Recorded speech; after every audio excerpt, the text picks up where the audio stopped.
welcome to the show, Remington. Super. Thank you, Jillian. Thank you for having me. I really appreciate it. Of course, I'm very excited to talk to you today. We have some things in common from our work history, but the first thing I always love to ask my guests is a very important question, which is, what made you want to be an actor? Well, I think that I always wanted to be an act. I mean, everyone, I feel like around me growing up, deep down, I think most people wanted to be an actor or be famous in some way. I think people still feel the same way, like growing up. But I was in band in high school, Mm. so I was really interested in drama. But I also played basketball, and I was really committed to basketball. So I wanted to be in a play, and I remember saying senior year in high school to my friend who played the bass, and I played baritone sax in the jazz band, and I was like, "Hey, we should be in the play." And he was like, I'm not going to be in the play, man. He's like, I'm barely showing up to band practice. like I'm not doing that. And so, yeah, I didn't really have anyone around me who was in theater or doing anything like that. But I was always really interested in it. And I loved movies, and I Mm. loved kind of more artistic films a lot of my life. Like I was super into focus features. Oh, heck yeah. Yeah, Yeah. when they first came out and they were making like Lost in Translation and Eternal Sunshine of the Spotless Mind. So Yeah, I I think feel like that those movies had a chokehold on our generation. Yeah, 100%. They had a total chokehold on our generation for people who are into that, Yeah. like who are really into that. So yeah, I was really fascinated, and I loved movie stars and actors. I like kind of admired them from afar. But I went away to college to play college basketball Mm. for D3 school in upstate New York, which was great. And that was my like life goal basically, is to play college basketball. Wow. And my dad told me to be in the play or be in theater. Yeah. He told me to take a theater class, and so I auditioned for the play because we had to for the theater class. And then yeah, the director was like, "Hey, I want you to be the lead in the play," and I like laughed at him. I was like, "I'm not gonna do that." I was like, "I'm just taking an acting class for fun, like whatever." And he talked to my my basketball coach, my acting director talked to my basketball coach. Yeah, and the coach was like, "We can work around the schedule. It seems like the director really wants you to be in the play." And he's like, "You're not going to ever cash a check playing basketball. So, maybe it's a good transition for you." He was like, "You're lucky to be on the team. You're going to be riding the bench quite a bit this year." And Wow. no, You're he like, was I'm offended, but okay. no, he was a really great guy. He was being honest. It's true. I was like, like I said, it was my dream to play college basketball, but I'm not a natural basketball player. I, Mm. I worked really hard, and I was undersized for my position, and I was too slow to play a lot of wing positions at that level. So, he was just being honest, and I was honestly just happy to be on the team and to be playing the minutes that I got and everything. And I felt like I'd already accomplished that goal, which was really Yeah. big for me.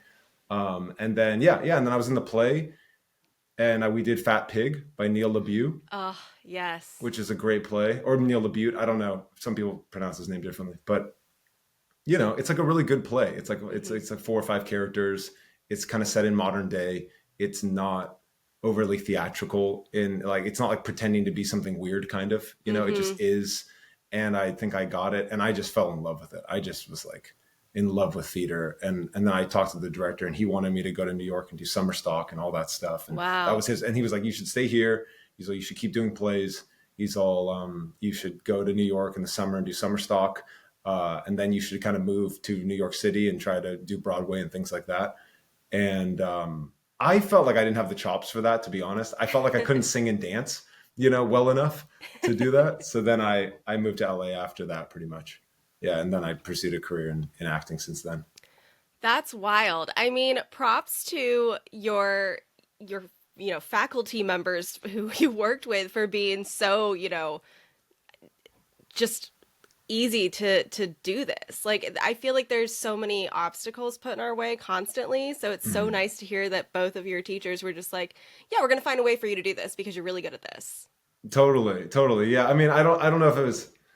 Yeah. I think that that was happening. Do you ever feel like, gosh, this is so like whatever they always write in books and stuff like that, but like kind of like when you're following your heart, you like things kind of happen in a different way. I Mm-hmm. think for me, like when I look back on things, and it's not like I was like thinking like, oh, I'm going to follow my heart, you know, but I think back on these moments when I was doing things more just from kind of like the pure like love and enjoyment of it, and kind of and then there's that level of risk taking of like, I'm going to go away to this school out in the cuts in New York where it's super cold and snowy, and I'm from Santa Cruz, I'm from like a beach town, Mm. and you kind of make that little leap of faith, but then because of that little leap and you're doing something that you're really passionate about, like kind of good things start happening, like synchronicities. Do you feel like that in your career, your life? Yeah, I mean, I think there's definitely that, you know,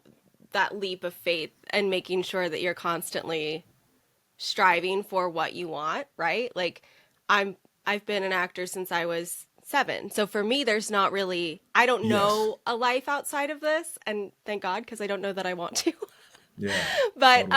um but I think it's just I think there's also that thing within especially this industry where it's like there's so many ways for things to tell you to stop. Hmm. And I think just every time you keep saying yes, every time you keep saying, "Oh shush, I'm going to keep going. Oh shush, I'm going to keep going." It just like reinforces it with the universe. I don't know. I'm a little bit wooey. I like the universe stuff. I like, you Yeah. know, I believe in the manifestation powers. Yeah, Um absolutely. I Absolutely. think yeah, but I think if you're like if you're following is what you need to spend your life doing, that it's going to somehow work out. It's going to somehow get there. Totally. I totally agree. I mean, I think that also maybe it's, you know, because I don't know what states and where other people live who are going to listen to this podcast, but I think that like you were saying, the woo-woo-ness and the manifestation and stuff, in a way, you know, for our job, we essentially audition for our job. Mhm. We go to acting class. Mhm. We work out. We learn how to do skills like riding a motorcycle or martial arts or singing or Mhm. dancing or whatever. And so there's like things you're like working on. You're not being paid for those, but you love doing it. You're auditioning. You're not being paid for that.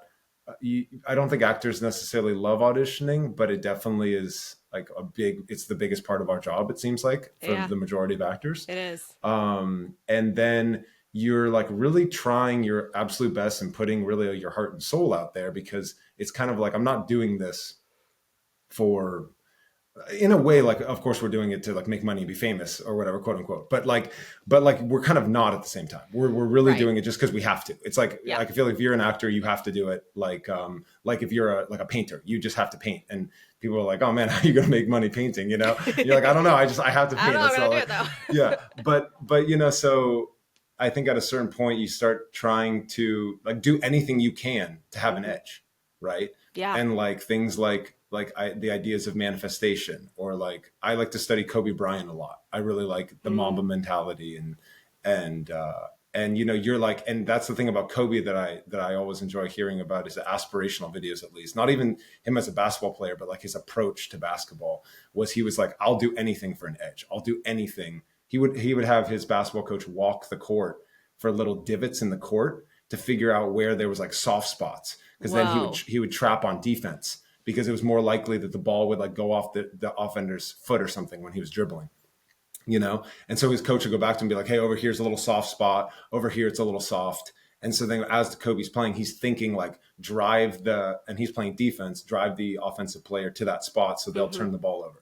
And like, that's like obsession, you know, like he's Yeah. obsessed, Yeah. you know? And I'm like that. And I think that, I think that's why we get into like manifestation and woo woo things and following your heart and trying to be in like what some call alignment in this, Hmm. because we'll look for anything to help us along our journey, Yeah. you Well, know? it's a very difficult journey, whether it's, you know, being a pro athlete or being in the entertainment industry. It's a difficult journey, and there's Yeah. so many things against you constantly. Just like the fact that my hair is red could be a point against me, you know? So like Or a point for you. or a point for me, who knows? Yeah. You have But wonderful hair. You have oh, come on. beautiful hair, by the way. It's Thank you. just incredible. Thank you Yeah. so It's really much. impressive. I love that. But yeah, I think it's like, you know, your obsession, it's kind of what keeps you in the game, right? It's the things like I'm learning Gaelic right now because I have Yeah. red hair, and I'm like, well, maybe there's going to be a role in the next couple years that needs a redhead who speaks Gaelic. I don't know, but I'm going to Totally. try it out. Totally. No, totally. 100%. Yeah, yeah. I'm like, I'm putting together a project right now with my co-actor on Zatima. His name's Cameron Fuller. And it's kind of a comedy meets buddy cop film. Awesome. But we wrote a lot of stuff into it about me being Oriental. So I've been like taking karate and Oh, wow. and the samurai sword and trying to learn some Japanese and learning a Japanese dialect and these things So for cool. like we're not really sure if we're going to use it in the project or not, but it's like But at least you'll have like I'm the still doing it, option. I'm still Yeah. doing it preemptively striking to try to give myself some security in this life. I love that. I mean, I think as artists and as actors specifically, it's important to, be a learner and want to learn. And that's kind of I've always been that way. I'm a book nerd. I'm in school constantly just Yeah, because like I like learning. And so I think that translates as being an artist because we get to do all these fun things and learn new things to portray these people that we fall in love with. totally, totally. What are you reading right now? Are you reading anything right now? Are you reading a couple things? I just started reading The Witches of New York, which I is don't pretty know it. good. It's a fictional book. Fiction book, yeah. Cool. Um, Sounds it's a good title. Really good yeah, title. it's pretty good. I just started it yesterday. I've been super bad about reading this year because I've been so overwhelmed with everything. Oh, that's But good. yeah, but I just started that and I really like it. I also desperately need to find the A Discovery of Witches trilogy because I just watched that TV series and it is Mm. so darn good. I love Hmm. it. Obviously, I'm in fall mode with all of the witchy stuff. Yeah, yeah. So, Witches trilogy. What streamer is that on? A Discovery Witches, it's on Netflix now. I think it was like an AMC show originally or something, but it's Cool, on Netflix, and it was so damn good, so good, cool, loved it. cool. Oh, nice. Okay, cool, nice. But back Good to you, recommendation. back to you. So you moved to LA. Hmm. You start your journey here. You've done like so many cool TV shows over the years: Agents of Shield, Westworld, Criminal Minds. I could, say all of them, but we'd be here for hours. I got a funny Um, story about Westworld because like oh, when you say it. drop that name, it's like, oh, this guy's been on Westworld, like that. Like, oh, he's like Agents of Shield, Westworld. Like everyone knows Westworld. Yeah. So I went in. I just did like two takes in the room for audition. This is before the pandemic. They booked me on Westworld. I was like, I'm on Westworld. Like, this is unreal, And I get there and I'm playing the assistant, and they're like, yeah, like the assistant could come back. Like, you don't get killed or anything like that. You might like start like recurring. And I'm thinking like, oh, this is it. You're like, hell This is yeah. the moment I'm taking off. And I'm there, and we're shooting a really late night shoot, and so like it's like 11 o'clock. Then at 12 we go to lunch, and then 1 o'clock rolls around, and I'm kind of laying down because I'm so tired. We didn't end up shooting my scene till like 2:33 in the morning, Oof. and I went and had lunch, and I was pretty poor at the time, and I was really hungry, and so I just like ate so much. I ate everything they had to offer me. And I'm standing there, and we're like about to shoot this scene, and I'm in this massive kind of spaceship looking dome, and then there's this big giant door, and then there's this huge room where the lead character's in and everything, and I'm supposed to go in and tell her that she needs to pick up her kids from school. Mm-hmm. And I'm standing there, and I totally, like, I heard sound speed, camera rolls, the whole studio goes like silent. They have this huge 3D background like running with computers outside that's probably Wow. like almost the size of half a football field for CG. And there's hundreds of people there or whatever, and it's pitch silent in the stage, and they're like, sound speeds, camera rolls, action. And I totally farted inside this like giant dome, and it's straight up like echoes. And I see people, because I had this huge meal and I didn't mean to. I took a step forward because I was all super method too. I was all trying to be method or whatever, like walking around and doing some weird character stuff. Step forward, fart, echoes. I see people in Video Village like kind of grab their headsets. They're like, what was and they're like, I see them kind of like moving their heads around like this, and I look over at the sound guy and he looks at me and goes, and I just like was like, and I walked in and I like opened the door and delivered my lines. No one broke, no one laughed. Everyone was so tired, no one cared. But it was like hundreds of people in this giant soundstage on Westworld heard it. It echoed. It Oh echoed inside my of the giant dome. God. Yeah. So that That's was an really incredible embarrassing. story. I'm obsessed. Actors are humans too. Totally. Things happen. What I are you remember, gonna do? I remember just thinking like, this is Westworld, man. Like, what are you doing? Like, it's like the biggest show on television, HBO Max. Just like, yeah, just totally farting in front of everyone. At But least you're yeah, memorable, right? Like everyone's gonna remember that. yeah, I think they were probably talking about it afterwards. After I left, I'm sure all the crew was talking about it. The Yeah. sound guy just giving you a thumbs up is my favorite thing. Oh yeah. Well, he heard it. I mean, he's got the boom right over Right, me. right. It's like He's in like, yeah, his. man. Well done. Don't worry, I That was got a you. good one. Yeah, it was kind of like I got you. You're all good. It's like, don't worry, I turned down the dials. Yeah, totally, Oh totally. my God. But oh yeah, and then like a really good story about that too though is that when they edited it, I was out of focus. Oh So my wow. character never returned. It was my moment of like, oh, I'm going to be on Westworld, and I saw the take, and I walk in and you hear me talking, and I'm out of focus because they had the main character, and she's so in thought that she can't really hear me. So I'm almost like a Mm, blurred person in her life. And I think that every actor goes through that, and I notice that in movies and television shows where you're like, they shoot Joaquin Phoenix instead of the doctor, like the mm-hmm. entire scene, and the doctor has this massive monologue. Yeah. And for the actor, they're thinking, "Oh my gosh, I'm going to be in a scene with Joaquin Phoenix, this huge medical scene. This Yep. is my moment. This is it." And then you see the cut, and you're like, "Oh my gosh, I'm out of focus." You're like, well, I guess I'm not adding that to the demo reel. Yeah, yeah, yeah. And I think every actor feels like that. And for people who are actors who listen to your podcast, I think it's important to like not take it, don't take it too hard when that stuff happens, Yeah. because it's like you're there, you're on Westworld or whatever show it is or whatever movie with Joaquin Phoenix, and that's just kind of part of it, I think. Yeah. And it's all, I mean, it's, again, like you said, it's nothing to do with you or your performance or how you, showed up and how you prepared. It's all to do with what the director is seeing in their heads Yeah, for how they want something to play out. yeah. And what's the most important for the story, for Yeah. sure. Yeah, yeah. Because I understand why I was out of focus in Westworld. Totally makes Yeah. sense. To the story, I was like, oh, this makes perfect sense. I wouldn't put me out of focus. Yeah, so if I was the director, I guess. But yeah, what were you gonna say? Oh, I was just gonna say, tell me about, so you are currently on Days of Our Lives. Tell me about that.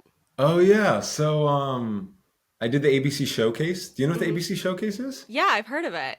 Yeah, so it's like originally it was a diversity showcase, and since I'm Hmm. Asian American, I auditioned for it a lot over the years. I probably auditioned for it for 4 to 6 times maybe, and I ended up getting picked out of.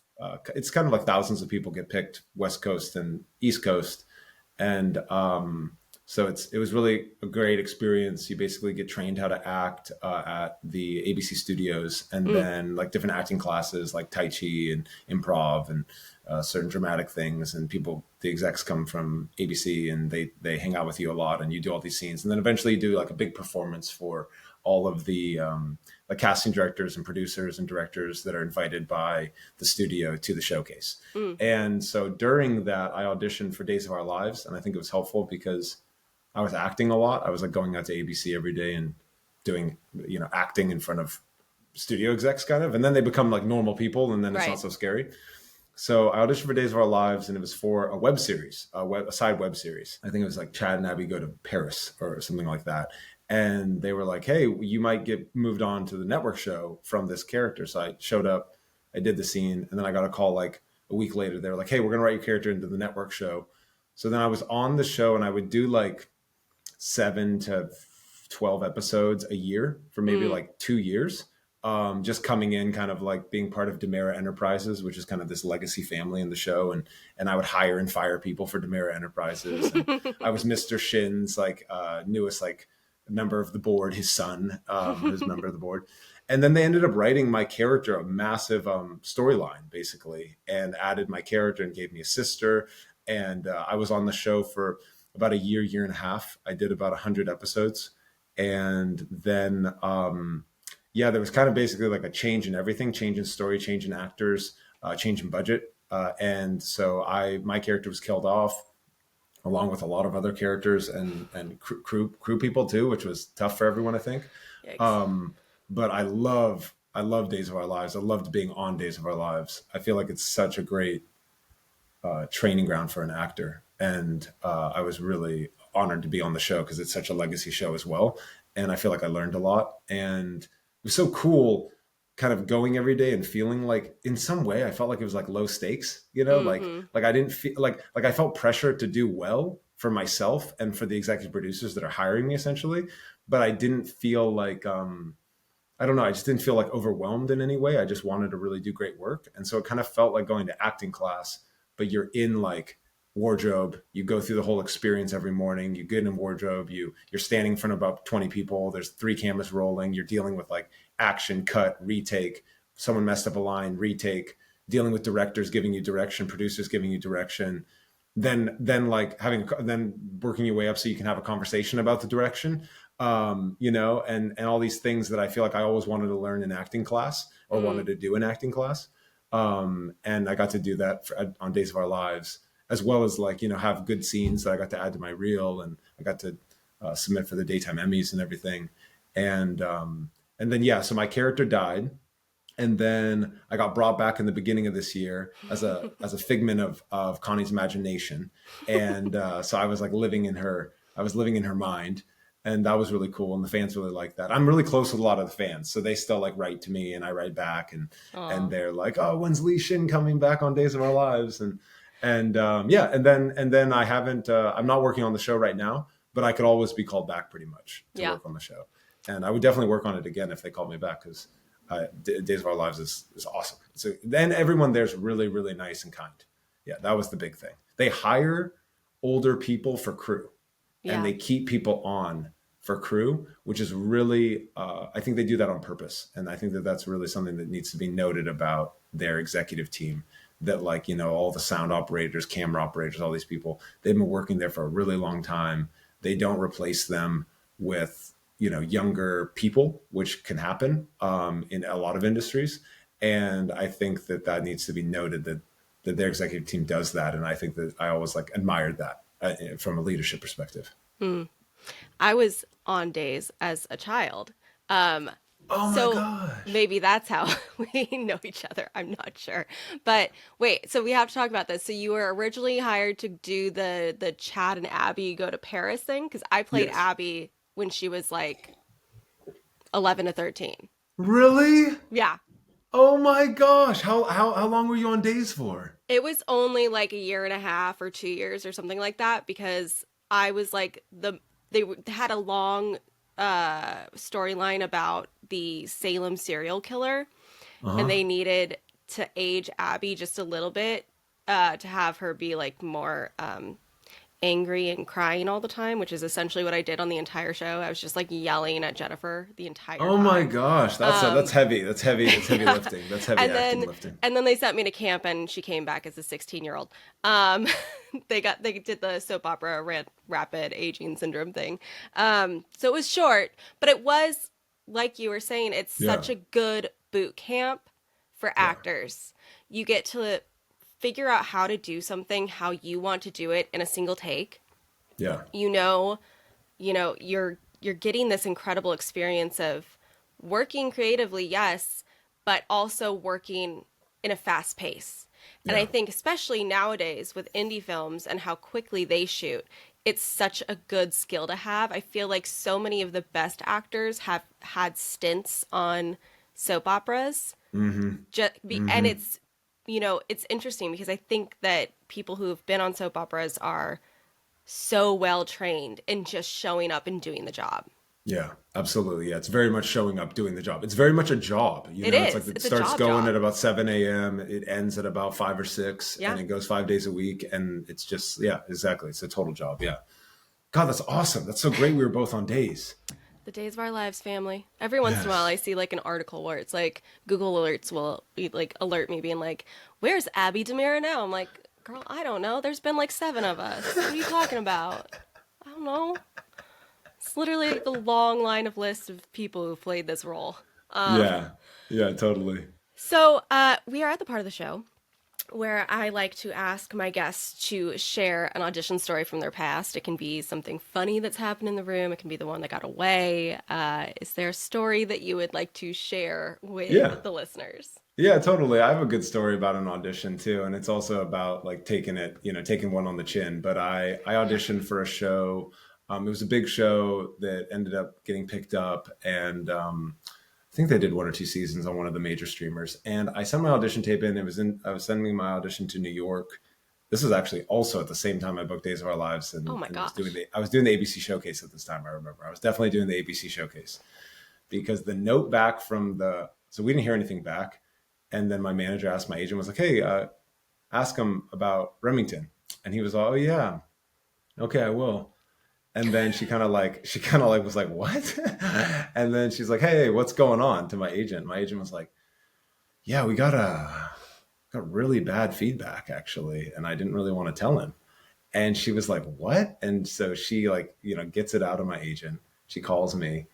She's like, hey, I just feel like I need to tell you this. April Baker's my manager, just to put that out there. She's so great.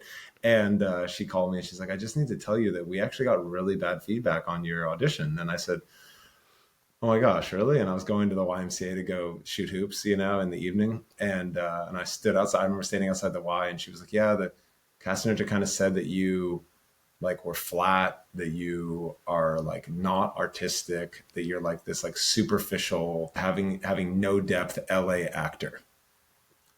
And I was just like, what? Oh my God. And also, just to say, it was written really melodramatically, like the script. And I totally played against it as a choice. Like, it wasn't like I wasn't making fun of their project or anything. I didn't send in something also that was like, inappropriate, I don't think, or like offensive in any way. It was just kind of like I played it like the stakes were different than like, they were kind of written in a way. And I just made a choice, and I thought it was more fun and more funny. And I figured if they didn't like it, they'd be like, oh, you're in the wrong tone for the show, But Right. also there was parts of the show that were very funny, and it was like it said it was a dark comedy. And so I was basically trying to make, some jokes, I guess, that obviously didn't land with that casting director. And so I'm like devastated, I'm totally devastated. And I go into the YMCA, and there's all these little kids playing basketball in there, and it's like warm. And I was like, this is terrible. I'm not shooting hoops in here. So I walk up and I go to the basketball court out here to Santa Monica at night. And I'm kind of like really feeling down. I was Yeah. like, You're in oh your man. feels. Yeah, I definitely didn't book Days of Our Lives yet, and I was Yeah. also like, wow, I thought I was like doing really good in my career, and I got this ABC showcase thing going right now, and I'm shooting hoops, and there's like 8 guys playing on the other side of the court, and they're like, hey, come over and play with us, come over and play with us. Oh. And I walk over, and I didn't have my ankle braces or anything. I was like, I don't know if I can play you guys, whatever. And then Adam Sandler stayed there, and he goes, hey, we need you for the 10th. You have to play with us. And I was like, and I look at him, and I'm like, holy shit, it's Adam Sandler, And then I'm like, whoa, now I kind of have to play. Yeah, You know you what I have mean? to. Yeah. So like, I'm like, all right, what's up? And then but I was also kind of still in a bad mood, and I didn't want to be like, oh my gosh, you're Adam Sandler, like you're one of my idols, Mm-hmm. So I just like walked up to him, and I was like, hey, what's up? I'm Rem. And he's like, yeah, Adam, and I like shook his hand or whatever. like, of course I know who you are. But so we start playing, and like Adam Sandler like cuts to the hoop, attacks, and it's dark. It's so dark we can barely see. The lights are on, but it's pretty dark. Throws me the ball. I catch the ball off like the very first play, shoot a 3, make it. He's like, he's all, that's three shooter. And he like runs down the court. And I'm like, oh my gosh, Adam Sandler's gassing me up right now, He like attacks the hoop again. He loves to attack and do crazy passes. Attacks the hoop again, same play, next down. Crazy pass, like behind the back, kind of like bounces it to me. I catch it. I up fake the guy, attack. I get a layup, and he's like, hey, and he like kind of pats me on the back. And then like we're playing, and I'm just like playing lights out. I probably hit like we played 11 or whatever. I made like 6 or 7 of the points, so I made like over half our points. We play all ones. But I'll never forget. I'm there, and we switch sides of the court, so it's a little more light on the other side of the court. And he attacks, and he's right at the top of the free throw line. He's kind of dribbling like this, and I'm there standing in front of him, and they double team him, and I'm at the three right in front of him, and I kind of almost whispered. I was like, Adam, Adam, and he looks up, and he like granny passes me the ball, and I catch it, and I shoot the three. And I'm watching it, and I see that he's not facing the hoop. He's looking at me because he granny passed at me like this, and it goes in, and my teammates are like, nice shot. And he goes, yeah, baby. And he like pats me on the chest like this. And he's like laughing and patting me on the chest after I made this shot that he had passed the ball to me. And I was just like, this is crazy. Yeah. And I almost like, honestly, I'm an emotional person. I try to be emotional in my work, but sometimes I get like blocked up, but I'm very emotional in real life. And so I almost like started crying, honestly, because I wanted to like tell him and be like, after we were done, and he was like, he always says something kind of nice. He's always like, all right, see y'all in the next one. And then he just leaves like all of a sudden, and I was like, man, I almost wanted to just be like, hey man, I just, how you treated me out here and this experience for me like meant so much to me. And, because of what had happened right before, like literally I had this New York casting director being like, you're terrible. You're like really terrible. And not only that, but you're kind of like superficial and not a deep person. And then I have Adam Sandler literally like saying, I'm doing a great job and patting me on my chest like an hour later. So that's one of my like Hollywood experiences that, I feel really grateful that happened, but it was like crazy. That was crazy. That is so wild, but also like such a funny person to run into after having that feedback, because there's so many people who just do not get like Adam Sandler's comedy. Yeah. They don't understand him. I've seen so many comments over the years of people being like, he's stupid. Like people don't get it. And to be able then to see him specifically, just somebody who's always been, people either love him or they hate him. Like there is no in between. And so I think it's interesting that like the universe sent you that specific person that night as kind of a reminder, like, hey, by the way, a lot of people don't think that Adam Sandler's funny, but he has a whole ass career and he's here with you tonight. So totally. Also like just to add on to, like the show that I'm promoting, Zatima season 3 coming out on BET Plus October 3rd. But like Tyler Perry and Adam Sandler are very similar in a lot of ways. Mm-hmm. They employ people, they hire their friends. Adam Sandler's notorious for consistently hiring his friends all of his career. Mm-hmm. And like, if you understand our industry to have power and to be like, I'm going to hire you and I'm going to get you paid so you can have your health insurance for your kids. And so you can like pay into your pension so you can send your kids to college to his comedian friends, and like Mr. Perry with Tyler Perry Studios. Yeah. And hiring convicted felons, people with three convicted felonies, like 30% of the workforce on the studio is a convicted felon, and like supporting the community, paying for people's mortgages who live around Tyler Perry Studios because of the gentrification that's happening around his studios, all of the financial help that he gives to people. And if you work on Tyler Perry Studios, you're going to hear stories about him helping people, literally people just being like, oh yeah, and I just had my third baby and I found a envelope of cash in my, next to my office. Wow. Whatever, like little things like he does, that's just known. And he's very philanthropic in that way, I think. And Adam Sandler's the same way. And so, I think that like being around those individuals, when you get closer to the industry and you realize what's actually happening, is you're like, oh, these people are good people that have power and influence and can help people monetarily. And that's something that I feel like people should understand and know about more, as opposed to being like, oh, he's too silly in his films, because there's this whole other thing of like humanity happening, I think, that's really beautiful and that I like to see. And that's like very inspiring for me. Yeah. And I also just love the fact that Adam Sandler shows up to red carpets in like his like jeans and like Crocs and stuff. Like, I just think that is such a badass move. He's like, yeah, I'm here. What do you need? What do you want? I love it. Totally. I think he drives this Chrysler, because I've seen him at the court since then and stuff. This is the court that he kind of plays at and stuff in Santa Monica when he's home. But yeah, his Chrysler, I think, is like just, I think he's just had that forever. I think he's had that from Bless. like kind of late 90s, early 2000s or something. I love that so I heard much. Joe Rogan said that Christian Bale drives like a 2009 Toyota Tacoma, you Look, when know? you find a I good love car, that. I you love don't need that. a I new one. love that. I love that. I think that's so cool. Well, you brought up Zatima. Do you wanna talk to us a little bit about it? What's the show? Yeah. Tell us about who you play. Yeah, so I play a character named Bryce, and my character is bisexual. He, in the first season, starts catching feelings for the lead of the show, but he's also dating the lead of the show's fiance's best friend, Oh boy, who's sounds played, messy. yeah, who's played by Nzinga, and her name's Angela in the show, the character Angela. So Bryce and Angela are kind of a romantic pair that separates and tries to get back together and separates, and there's a lot of drama around that. And Bryce has a lot of confusion about his own sexuality and Mm. confusion about, how to make friends. I'm the only character in the show that isn't black or comes from black culture. Mm. So that's really great that my character wants to be involved in this new cultural experience with people that he really cares about and wants to be friends with. And I think he has a difficulty navigating how to be himself in that group. And they're very accepting of him. And the only thing they're not accepting of is kind of how he doesn't like be honest with who he is with them. Mm. And but I don't think he's really honest with himself either.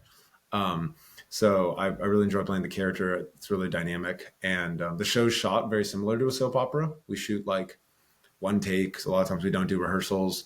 We shoot the whole season in 2 working weeks with a week of prep before. So we do the whole Holy season in three Lord. weeks, and we do 20 episodes.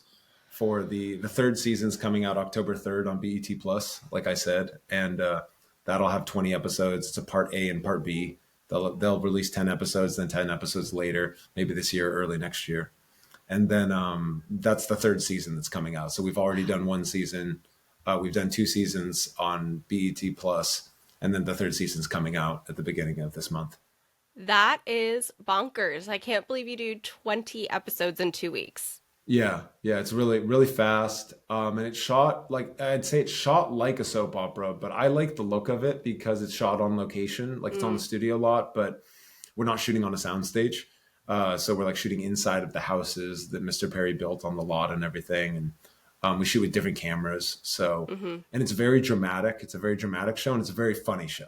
So it's like kind of it's definitely a dark comedy because the dramatic tones are extremely dramatic, but there's an immense amount of comedy like throughout the show and improv and stuff. So it's Love that. really, yeah, the Everyone, audience loves it. The audience really loves it. It has like a hardcore fan base. So hell yeah. we're really happy about that. Yeah.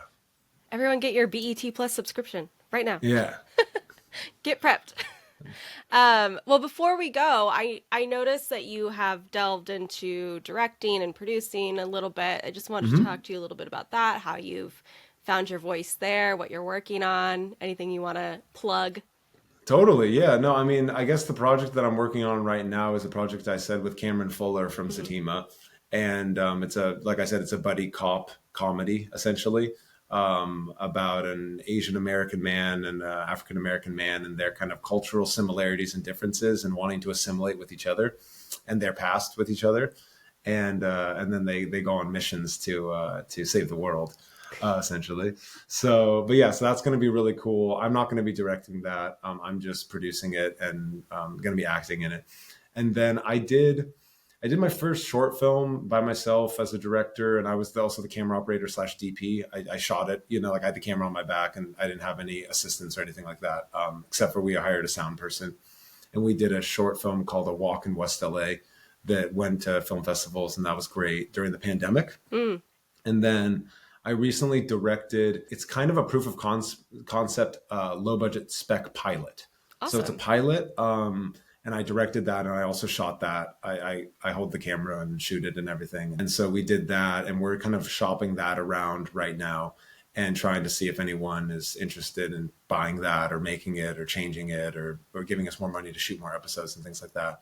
And then I also was in the documentary space. So my brother and my close friend Cody Love, we made a documentary series called Self Made, and that Mm. was on Amazon Prime. and then the first season, and then we're trying to release the second season right now, and that's a documentary series on entrepreneurship.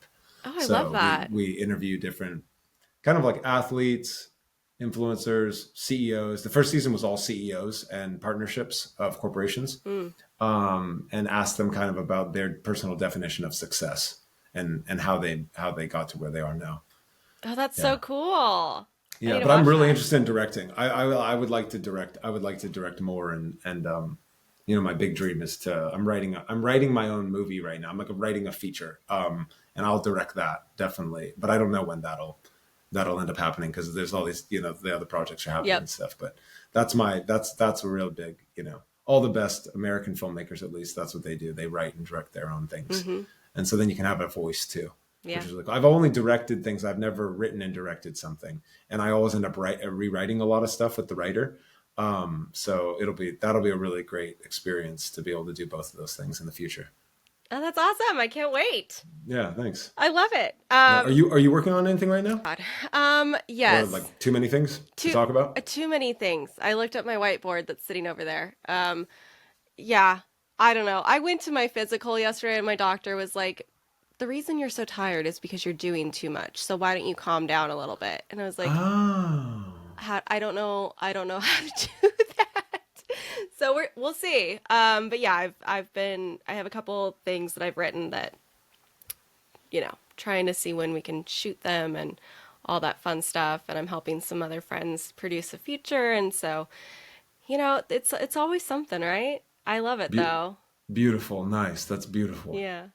Yeah. No, it's funny. Your doctor said that you're physical. That's hilarious. Yeah. I was like, I'm really tired all the time. And she's like, Jillian, what do you do during the day? And I was like, well, I have work, and then I'm getting my master's right now, and I'm on the SAG board, and I do this and that, and then I'm writing. And then I was like listing everything, and she goes, yeah, you need to like put something aside. She was like, you need to calm down. And I was like, don't know how to do that. Like, I don't know.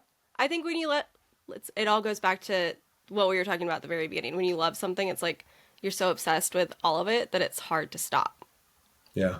Yeah. It's definitely obsessive. And there's also the push of like, I got to make it happen, and I don't know how long this will last. And, exactly. And I got to make something happen. And yeah. So it's a kind of a mix of that, like kind of positive motivation mixed with just feeling like, I love this so much. I want to do it more. Yeah. Yeah. I think next week I'm just going to like not do anything. Yeah, you should. Yeah. I actually have been trying to do that. I've been trying to not do things, but I'm not good at it either. I have too much anxiety. I have too much anxiety to not do stuff. I'm so there. I'm like, I need to like figure out how to just like chill. Yeah. We'll see. We'll see how it goes. Yeah. We can both practice. Yeah, we can practice together. Yeah. We'll send email reminders to each other. Yeah. Jillian, are you chilling today? Are you chill? No. You better put in like 45 minutes of chill into your calendar. Well, it's been a pleasure having you on the show. How can people follow you to keep up with all of your workings, all the things going on? Oh yeah, I'm mostly on IG as Remington Hoff. Yeah. Bada bing. Yeah, my full name's Remington Hoffman, but yeah, Remington Hoff on Instagram. Love it. Yeah. Well, thank you for spending some time with me today. It was a pleasure getting to know you. Yeah, totally, Jillian. I'm super glad to talk to you and meet you. And hopefully we'll get to work on something together again someday, or do another podcast or something. I love that. We should. Yeah. Cool. All right. Awesome. Enjoy your beautiful day. Yep. Don't forget to relax.